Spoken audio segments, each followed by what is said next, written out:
vocês aqui.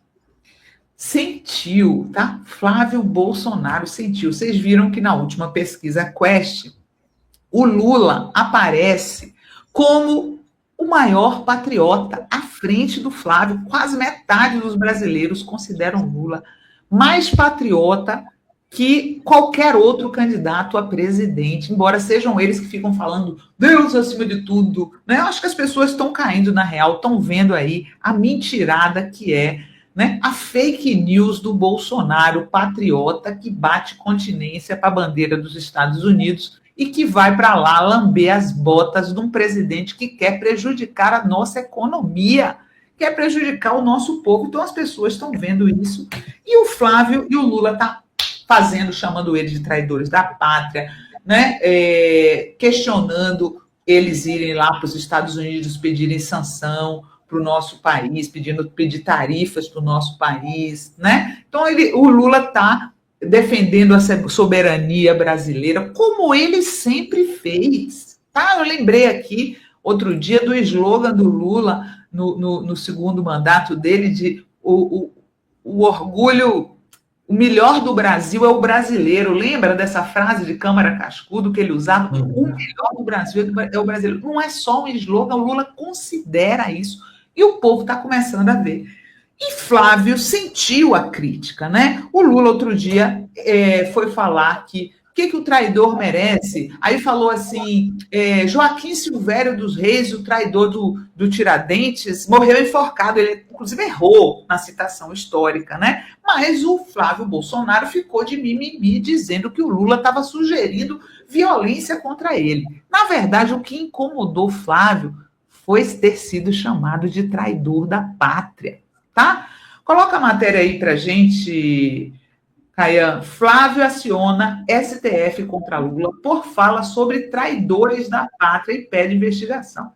Agora eles vão entrar nessa de judicializar tudo, porque o Flávio está em viés de queda. Está em viés de queda. Essa candidatura não existe, ele é só um nepo baby, tá? Um nepo baby que está aí achando que pode, que tem estatura para enfrentar Luiz Inácio Lula da Silva, um dos maiores políticos da história do mundo. Não estou exagerando, não, é verdade. O cara é incrível, né? Desde os anos 70, que o Lula está aí aparecendo no mundo todo, primeiro como um grande sindicalista, um grande político, um grande presidente da República. Que comparação com um cara que desmaia em debates, minha gente. É sério que botaram o Lula para competir com um cara desse, que não foi capaz de administrar uma loja da Copenhagen, querem botar ele para administrar o Brasil, uma das maiores economias do mundo, está de brinks, né? Nunca acreditei que tivesse chance.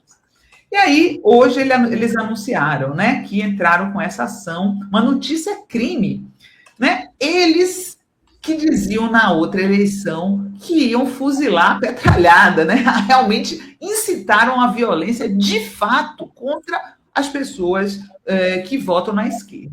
E o tempo todo eles fazem isso, né? Mas agora que foi uma frase que não tinha nada a ver com incitação à violência, né?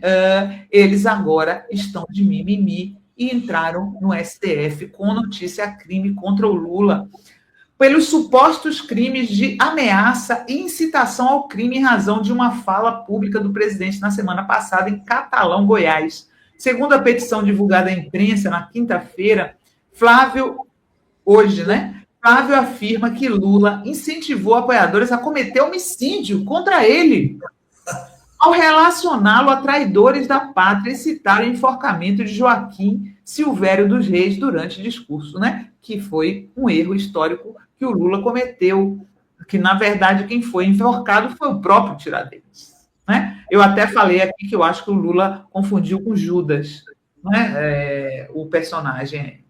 Na fala, Lula criticou integrantes da família Bolsonaro por supostamente buscarem apoio de autoridades dos Estados Unidos contra o governo brasileiro. Em seguida, afirmou, por menos, Joaquim Silvério dos Reis, que delatou Tiradentes, foi enforcado. O que merece os traidores da pátria, que vão pedir intervenção de um país no nosso? Pensem, meditem. Onde foi que o Lula incitou a violência contra esse senhor, Marcelo?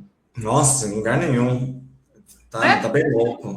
Dados é que o Lula está batendo nessa tecla e baterá até a eleição. Eles vão acabar querendo proibir que o Lula chame Flávio, Eduardo e todos os Bolsonaro de traidores da pátria, porque isso está pegando mal, está pegando no eleitorado, não é verdade, Marcelo?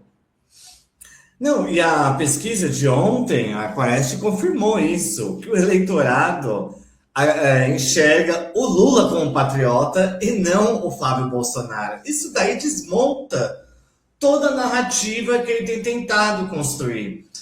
Também mostra que, e aí, ponto do Lula e da comunicação do governo, que é tão criticada, de que conseguiu colar a pecha no Flávio de traidor da pátria. Tanto isso também está numa pesquisa imensa, a Quaest de ontem, vale a pena olhar esses subnúmeros, substratos da pesquisa, que são percepções interessantes. Então, por exemplo, se por um lado o encontro de Lula com Trump teve um saldo altamente positivo, foi o contrário com Trump, do Flávio, entende? As pessoas enxergaram que o cara foi lá para ter uma atitude entreguista, de traidor da pátria. Gente, tem uma coisa, nós até conversamos já sobre isso aqui.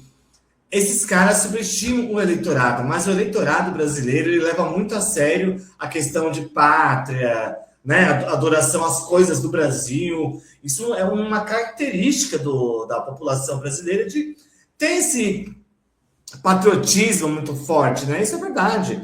Basta ver essa percepção do eleitorado. Então, eles estão desesperados com isso, porque se a narrativa se cola no eleitorado que ele é o falso patriota, que ele é o entreguista, aí vai ficar muito difícil, sabe o quê?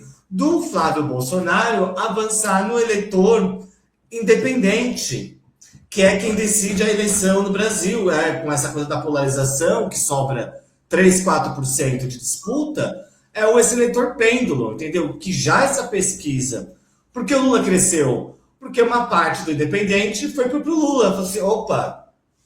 E aí, hoje, eu vi de manhã a entrevista de um cara da Faria Lima falando sobre a pesquisa. Falou assim, olha, o Lula é previsível.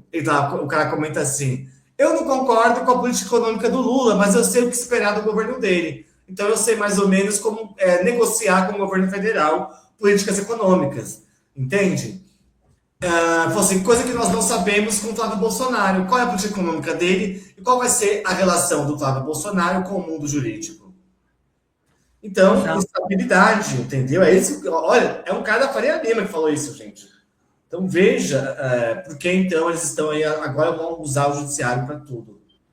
Vão usar o judiciário, vão querer se desvincular do Vorcaro e vão dizer que não são amiguinhos dele, né?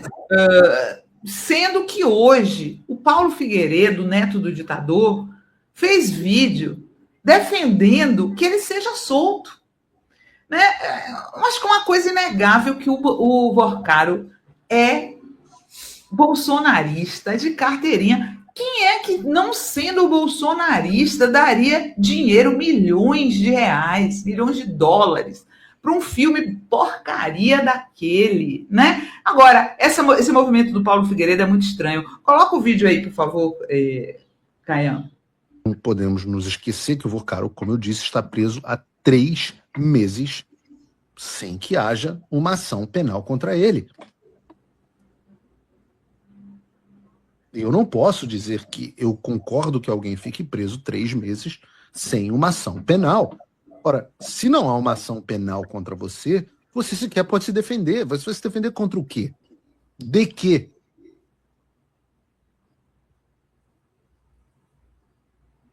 Nós reclamamos disso em relação ao Alexandre de Moraes e eu não posso, em sã consciência, justificar isso em relação ao André Mendonça. Olha aí, está cobrando o Mendonça pela prisão do Vorcado, do amiguinho deles, do financiador do filme, do mito deles, né?